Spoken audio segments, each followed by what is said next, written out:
Hi everyone. Sorry we're not there in person to speak with you today, but we're really excited to share our tips about effective communication for oyster reef restoration.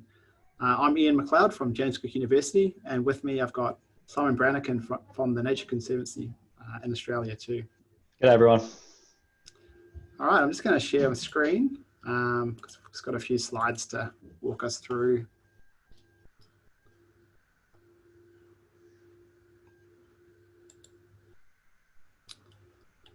All right, so most of my time I'm a scientist working at a university, but I also have a media company called Cinematic Science. And so I'll be drawing from some of my experiences as a science communicator as well as a scientist. I started working on mussel beds in New Zealand back in about 2009. And so it's been really fun to be part of the journey within New Zealand and in Australia, where we started to rediscover our lost shellfish reefs and actually looking to restore them as well. And over to you, Simon. Yeah, so I've been working with the Nature Conservancy in Australia for the last 5 or so years. I've been leading a shellfish reef restoration project in Port Phillip Bay, and now the operations manager for the East Coast. We've got a project in Noosa and soon to have other projects in, no doubt, in Sydney and Tasmania also. Here's a photo of me. I'm standing on top of a shell pile. So parallel to the reef restoration works, we also started the Shuck, Don't Chuck shell recycling project. Similar to other jurisdictions, particularly in the US, where we recycle shells from seafood wholesalers and restaurants, quarantine and cure those shells for at least 6 months. That's our protocol down here. And then we use that as part of our reef building process. And this is a photo back from 2017. So post building the reef bases, we deployed seeded culture. So Austrian Gazi spat on shell on these reefs. We actually don't sort of do it in this way anymore. We've tried a few different techniques, but this is a late afternoon, beautiful conditions. To be honest, it's probably my best part of my job, the drafting permits and management plans and all the rest of it is obviously very necessary, but getting out in the boat and actually building reefs is why I do this. Thanks, Simon. And interesting, like experience from New Zealand. We've had a really amazing journey in the last 5 years in Australia, from a conversation in a room at the airport as part of our first Shellfish Reef Restoration Network meeting to some really large-scale reefs. I think there's phase 2 has been funded now. Is that right for Port Phillip Bay, Simon? Yeah, so we have restored 2.5 hectares of reefs, and we have funding to double that this year. So I'm busy submitting permits and getting ready for that. So we're going to end up with 5+ hectares of reefs in Port Phillip Bay, which is super exciting. And the results already in the reefs that were restored is the fish life's coming back. Obviously, a bunch of other mobile invertebrates, etc. So yeah, they're working, and we're getting funding. So tick tick. Fantastic. And actually, myself and Simon really got to know each other on a road trip of oyster restoration projects in the United States. And a lot of what we've done in Australia has included lessons learned from the US. And now it's really exciting to think about the expansion of shellfish restoration in Europe. My wife's French, and so we spent a whole lot of time over there. So I hope to get a chance to come over and work with some of you in person sometime in the future in this strange new world. Yeah, I was actually planning to be there in July, and some folk listening to this, I reached out to you, and you kindly offered to host me at a couple of different sites, but obviously I have to wait till next year now. All right, so the nature of this presentation today is going to be a little bit freestyle. So myself and Simon will just jump in and we'll just share generally some of our tips. Overall, I'll be talking about best practice science communication, which personally I never do, even for my own projects. So it is aspirational, and so what we'll try to do is really ground it with the reality of really trying to get communication happening amongst all all the other things you're doing, supervising students, organising permits, building reefs, that really important part of the process, working with stakeholders. And so, however, if communication is done well and you do it strategically, it's actually going to make the rest of your job a lot easier. It's really important for funding. It's often baked into funding applications, and often really important for permitting. And especially as well, you're thinking about ongoing permitting and feeding back with permitting agencies. They're really going to want to see what your projects look like. So those visual communication devices are really important. Another really important reason, it just helps people feel connected to your project and excited, particularly if you can keep communication going throughout the process, because it is a journey. No one has got the recipe for restoration just right, and we know the world's changing as well. So that sense of journey and connection and a shared mission is really, really useful. Another really important reason to have strategic communication is you don't want to have people, hearing about projects for the first time, either when you're going for permitting or when you're building the reefs, and having people feel upset and have been left out of the process. And one of the amazing things about shellfish restoration in Australia is that it's actually, for me, I worked a lot in just marine conservation in the past, marine park implementation, things like that. And to have projects where you've got recreational fishers, conservationists, local government, and sometimes even, the aquaculture industry working together is just amazing. I don't know if you've had the same sort of experience, Simon, about, a different vibe for restoration. Yeah, completely. My previous role in Victoria and Australia was, I guess, a campaigner for marine parks, and then moving into sort of shellfish reef restoration. Don't get me wrong, I think marine protected area is critical, but it was a sort of a breath of fresh air to move into the shellfish reef restoration work. I had volunteer days where you had recreational fishermen, divers from marine care groups, dive clubs. These people that may have been across the divide regarding marine parks, but everyone's on the same page around shellfish reef restoration, or be it other habitat restoration, seagrass or any other kelp type habitat. So I completely agree. It's a bridge builder, and it's such a powerful glue in terms of making sure your project has longevity and sort of that grassroots support. So I reckon embrace it and leverage off it. Absolutely. And, communicating with different types of stakeholders also makes you think in a different way. As an academic, I often really get thinking mostly about, experimental design and, ways to analyze the information that comes back. But, people have completely different worldviews, completely different backgrounds, and really, especially as scientists, push us to think in different ways. And so communicating, and that's sometimes when things like these public forums and articles in local newspapers and other locally relevant media and communication opportunities can be really, really helpful. The other thing is that often, and this happens with businesses as well, when we work with businesses and help them build a website or create a video for them, that's the first time they come up with their mission, their business plan, their structure, because they're forced to. And so, having to build a website or coming up with a communications plan forces you to sit down and go, oh, what am I trying to achieve, and who is my key audience, who are my key stakeholders? And so, I think it's really common that the communications is kind of the excuse to actually do a lot of the project planning that you should do. All right, so thinking about planning, one of the first steps is to build a team. And so a lot of these things like science communication and communication in general, it can be really, really exciting at the start and quite fun to, it's so easy to build a website now using tools like Squarespace. But keeping things ongoing can be a lot of work. And so it's good to have a team. So that might include, obviously it's going to include yourself. Fantastic if you can have a communications professional involved, even if it's from one of your partner agencies.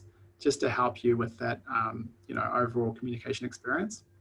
It's fantastic as well if you can get, you know, different sectors of your audience involved as well. So, you know, for example, if there's a opportunity for citizen science or students to get involved, it's great to have some younger people involved in communication, because I don't know about you, but I don't know how to use TikTok or any of these new things that are coming out. And so it doesn't really mean a lot to me. So it's great to think about having some different people involved in your team. And it means you can go on holiday from social media, for example, for a couple of months, and it doesn't all just die.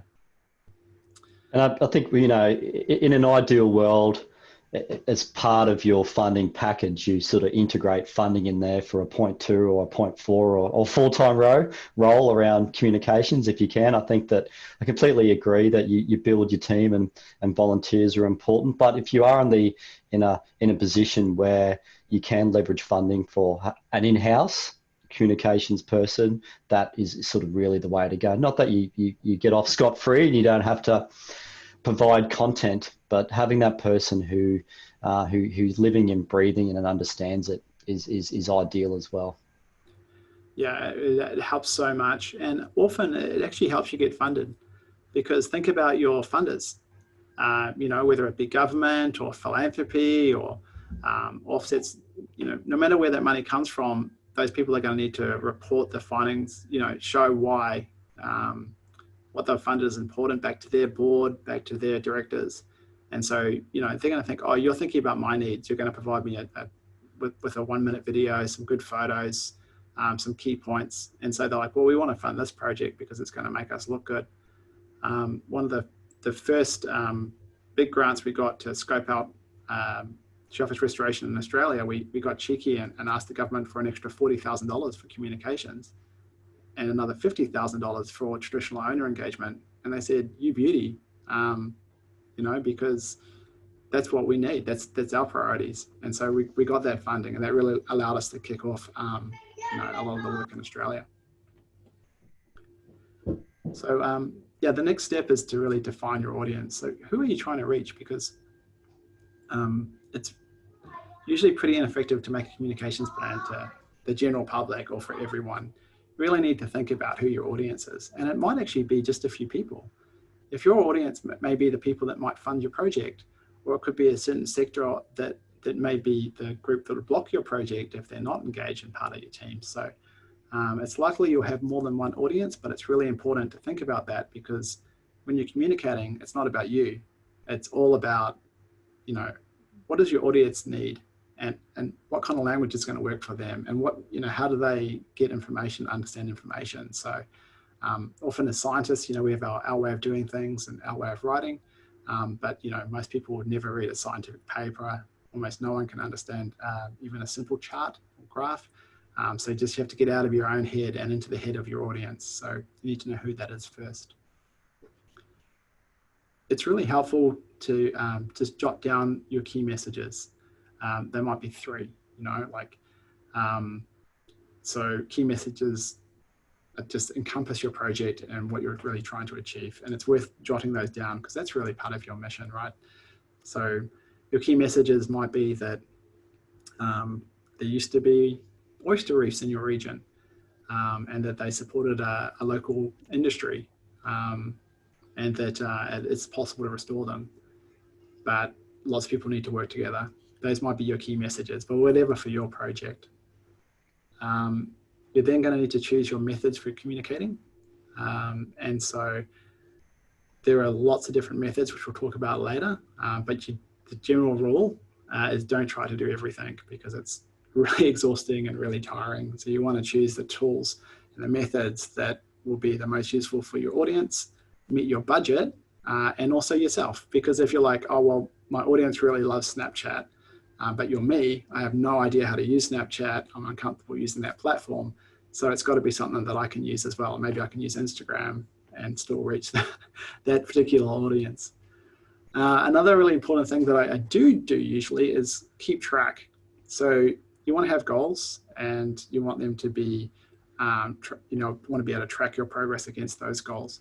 So I'd say when you have start your communications, even a year ahead, just put in in your calendar, say, I'm going to check how things are going. I think it's useful as well every month to do a little roundup. I usually do it on a Friday afternoon. Check if your website's broken. It often just breaks. Have you posted anything that month on your social media sites? And just really, really basic stuff like that, because it can easily go 3 months, 4 months, and nothing's happened. And then, and remember as well that the world changes. We just realized that with our main sort of shellfish reef restoration website in Australia. It's 5 years old. And when you go back on it, you think, well, things have changed a fair bit, so it's time for that to get refreshed. All right. I often get really excited about the new fancy tools. So I'm really into 360 underwater video at the moment, and I was really keen on drones and still love them. But really, I think let's not forget the basics. I don't know what you think, Simon. Do you think there's a lot of value in those sort of face-to-face meetings and local newspapers and phone calls? What are your thoughts? Yeah, I think sometimes there's even more value than just sort of blasting out sort of some information onto social media. I think, obviously at the moment, face-to-face meetings are hard. So I ran a couple of Zoom information sessions, and I had one of the Zoom sessions had sort of up to 60 people come on board around the future work we're planning in Port Phillip Bay. Phone calls, I think all those traditional ways in which to communicate to people is still really, really worthwhile. I don't know if it's the generation that I come from, but I kind of feel like maybe the new generation's coming through as well, that it's important to them as well. So yeah, definitely you're not going to succeed by just using websites and social media. I think it's important part of the package, but another important part of the package is this sort of personal face-to-face interactions. Absolutely. And for me as well, it's really it's fuel for my fire as well. Actually having genuine relationships with people and getting out on the reef and working with them, that's really helps me keep going as well. Whereas, looking at my phone and following the number of likes is not as satisfying.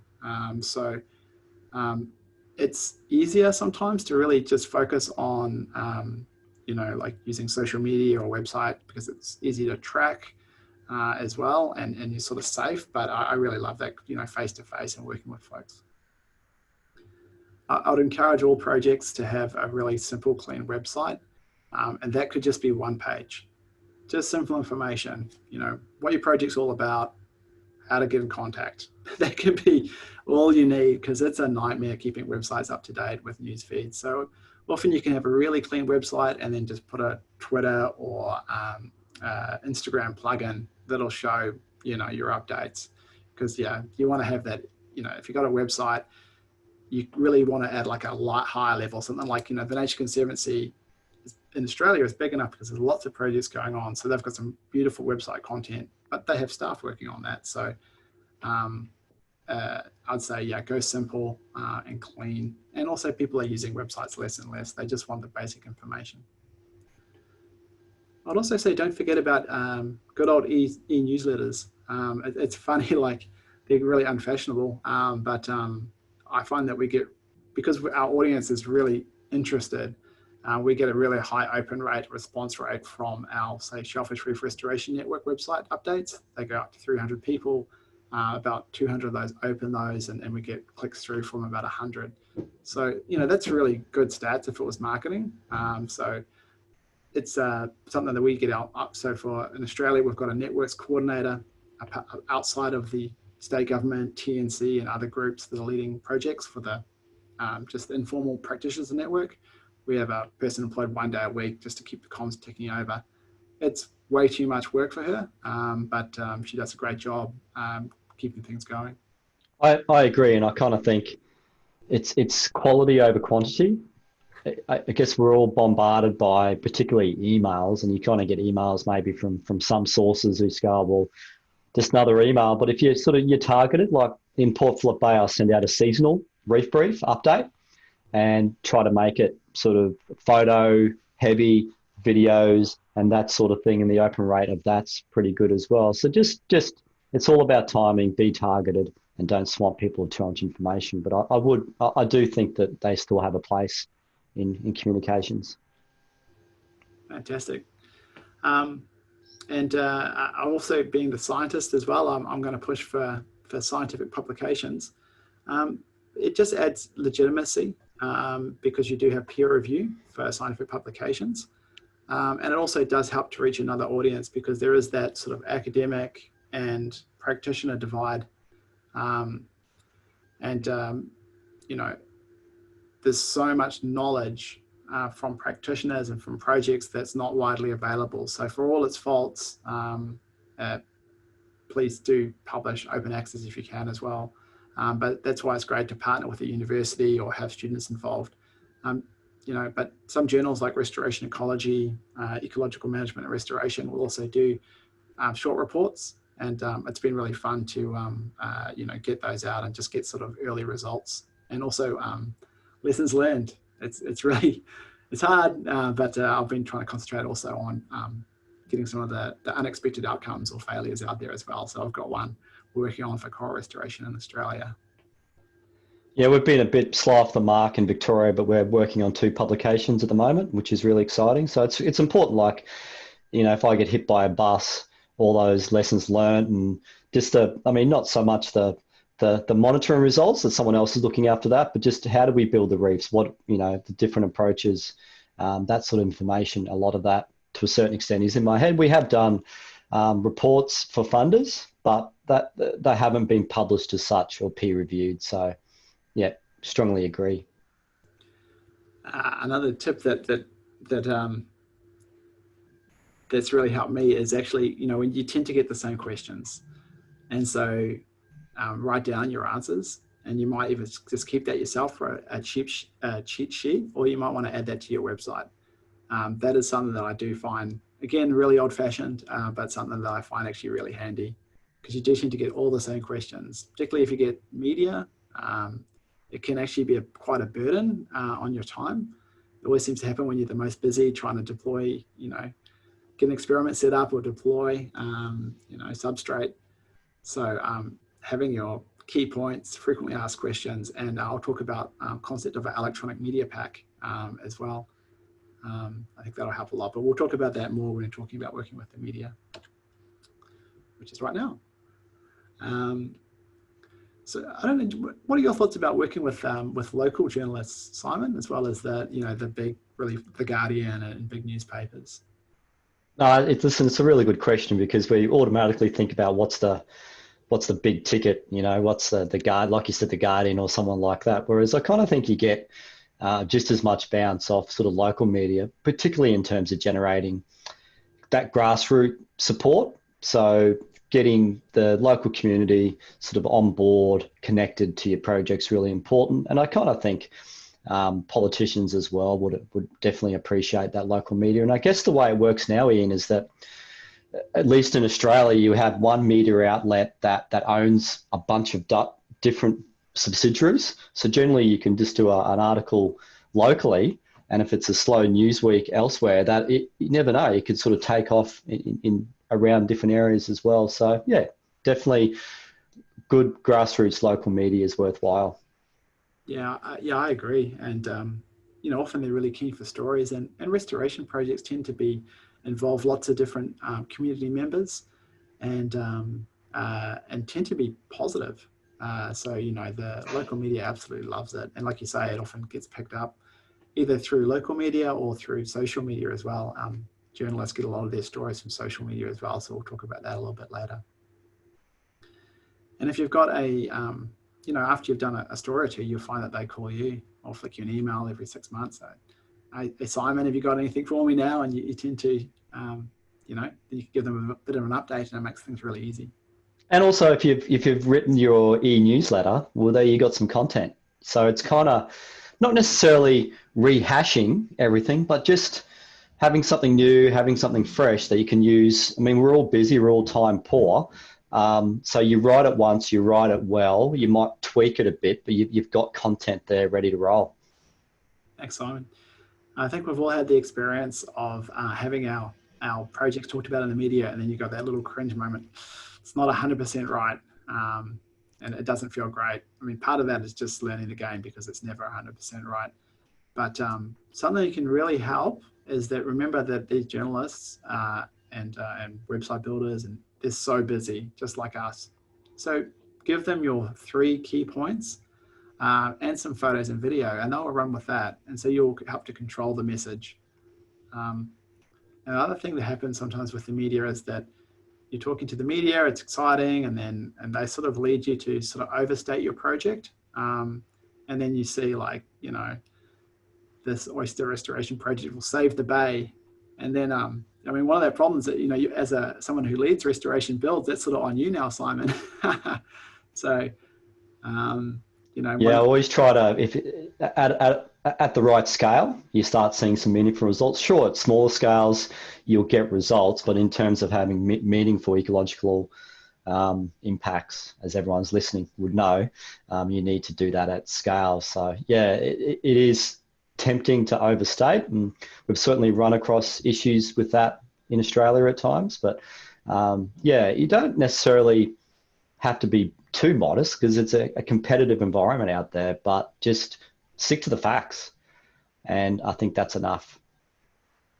Absolutely. And, you know, it often doesn't happen, but you can ask as well. I can have just a double check. I just want to make sure that I got those numbers right. Can you send me a draft? Normally journalists and everyone will hate that. They won't want to send you a draft, but they also hate being wrong. And so if you say, like, I just need to double check those numbers, then they'll probably send it to you, so that can help. And even though you've got a platform, it's generally a bad idea to get political or off track. So there's different rules as well. As a person at university in Australia, I can talk about completely whatever I want, and could even criticize the government, but only in the subjects I actually know something about. So otherwise it is, you know, that's not okay. I'd face some serious consequences. But generally don't get political, don't be too negative, don't blame others. So it's you know, for restoration, it can be a bit of a different vibe than conservation. So certainly my time in conservation was, you know, you often did have the baddies. With restoration, it's usually lots of goodies. And also just stick to the facts in your project rather than getting into all the other things, because you never know what they're going to print. All right. So we know how important visuals are, you know, and I think the number 1 tip for photography and video, I teach video production courses all around the world, just take photos. So it's very, you know, make sure you have a decent phone and you actually know how to use the phone apps to take photos, because that's the one that's in your pocket. You're much better off having a small compact camera that you use than a huge, you know, I don't know if you had I've gone on holiday with huge cameras and they just stay in their bags. And I don't use them and I bring them home. So, but just take photos, and even like not a fantastic photo is much better than no photo. However, absolutely budget for professionals if you can. You've had some really amazing videos made about your projects in Port Phillip Space. Simon, could you let us know a little bit about that experience? Yeah, sure. So I guess I've just had the opportunity to, I guess, partner with other partner groups, leverage enough funding. But yeah, we've been able to get professionals out there to take some underwater footage, I guess similar to parts of Europe. Sometimes the visibility down here isn't great. Winter is much better, but actually I guess it's like, you know, building a deck at your house. You can do it yourself. Whereas if you get a tradesman in to do it, it's going to be a much better job. Well, I mean, much better job than what I could do anyway. So actually getting a professional down there with the proper gear to take some footage is going to be really important. That doesn't stop you continuing to take GoPro footage and stills yourself as you're diving, but that every now and again, get a professional down there. It just pays sort of huge dividends. And then the other key thing as well, to try and negotiate with that media firm around owning that footage, as long as they get acknowledged. So then you can sort of use it for different purposes over time.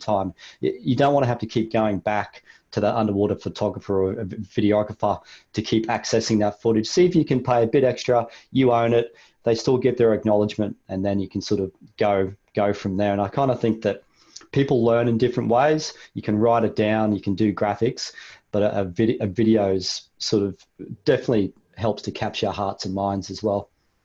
Yeah, absolutely. And so the time to negotiate about that extra footage, it's right at the start. Just a couple of minutes of your best footage, 10 photos, and you'll just use them again and again. One tip if you're doing the photos yourself is to, just make sure that you're looking professional. So if you're supposed to be wearing shoes, wear shoes, dress nicely and appropriately. But also if you have other people in the photo as well, it's really handy to make sure that you get their consent. So you can either get that through a form from your organization, or you can use an online app. All that's going to do is make sure that you got their name spelt right, make sure that they're happy with your intended use, and that they actually know why you're taking those photos and using that. And what I've found really useful as well is obviously you collect lots of photos and videos. Just keep a best of file and be really disciplined around what's good, what's not. So when you do get a call from media or partners or Ian, they want some images, you've got them there. You can go, you can even send them to the 2019 folder, best of, and there's only the cream of the crop in there. Because I found that for years and years, I'd just be like, oh, searching through this, and when did I take that? Well, just have your best of. It's going to save you lots of time. So true. Those little folders with your best clips, best photos, just save you time. It's purely, even as a selfish act. And what's handy as well, it put the photographer's credit in the names of the files, and that way it's tracked through. Yeah, naming protocols is critical. Get permission and name the file appropriately, and then it's all there. You don't have to worry about it. And in Australia as well, we took the next step, which is to build a online photo repository. And purely I put a bit of work into putting this together at the start. And even just for me, it's been worthwhile because I can I've vlogged this and used it so many times for presentations, or if I'm lazy, I send a journalist straight to the, find your own photos, and it's worked really well for me.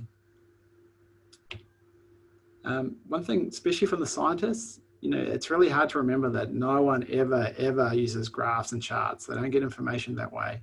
So simple graphics are going to be far more useful. So this is a graphic that Simon managed the production of the global shellfish restoration guidelines, and how horrible. Have to have a copy here. Yeah. So we drew all this, and it was terrible. It was going to be about 3 pages of text, and we worked with some good artists, and they just come up with a simple graphic, and I think it really helps. So, it's really simple is better for those graphics as well, but don't send anyone a bar chart. I can attest to that. Ian sort of hand drew it, and it was it was pretty average. And luckily, we worked with a really talented designer. It was average, but it had all the key facts. And a talented designer was able to turn that into something like this. So, but I must say, probably better than a drawing I could do, mate. All right, and this is sort of just to wrap up, is just talking a little bit about social media. Just got a couple of minutes left. Social media is great because it can be interactive. That's the difference. So you can chat and you can share information. You also control messages, and we know as well that we're getting convergence with media. So the difference between traditional media and social media is all becoming one. Tips are keep it short, keep it visual, check your spelling. I always screw this up. Have a last look before you hit go, and also be nice. Like, it's just, there's no point being nasty in social media, like that's a real rabbit warren. And definitely be achievable. Maybe choose 1-2 platforms at max, and just go for it with those, because you're not going to do them all. I think everyone's pretty familiar with Facebook. So that's a platform that's lots of people are members of, but it doesn't show many people your posts unless you paid Facebook. But that's really useful for community groups, getting people working together, planning events, and generally pretty useful. YouTube is probably a bit of an underrated social media platform. It has billions of viewers, and so having some of your best clips and videos on YouTube can be really useful, and they can embed them straight into your website. Twitter's more for academics. Journalists love it though, and politicians love it. So if it can be a great way to get stories out and to also tag your local pollies. Instagram's useful. It's mostly visual, can be a bit of a younger audience. But the thing with Yeah, so most people don't know what a shellfish reef looks like because it's underwater or they're almost gone. So we really thought Instagram was a really useful way to actually show people how beautiful these ecosystems are.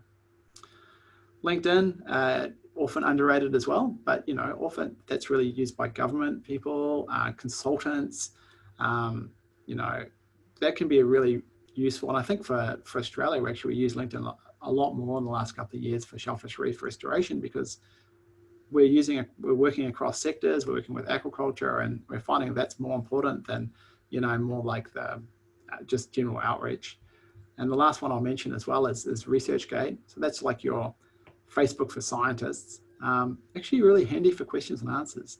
So there's heaps of geeks out there like me that will actually answer really, really specific questions about your, science questions and engage. So that's another sort of underrated one. So I don't know, Simon, what do you think? What's your sort of pick for the platforms that you find most useful for your projects? I think YouTube's really, really useful. Like I even recorded a Zoom information session that went up on YouTube. It's had 50 people look at it. So yeah, I think that out of the most, I guess it depends on your followers on Facebook, but and I'm sort of a recent convert to Instagram as well. So probably Instagram, YouTube, but also in terms of that professional network, LinkedIn, it's not that hard to share a story or put up a video and that sort of thing. So great. So that sort of brings us to the end of today's presentation.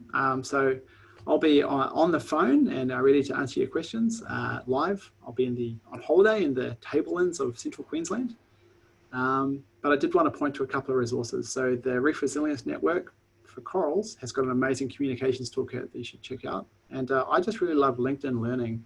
It's a little bit different from just using YouTube videos. It's more curated professional videos, and you can learn anything there from like graphics to social media management to video production. It's absolutely amazing. So yeah, we'll just draw it to a close now and just say thank you very much for listening, and we hope to meet you in person soon. yeah, definitely hope to make it over there next year. And if anyone wants to reach out to me, Ian will provide my contact details as well. That's right. And we're really, really happy to keep the conversation going. Thanks.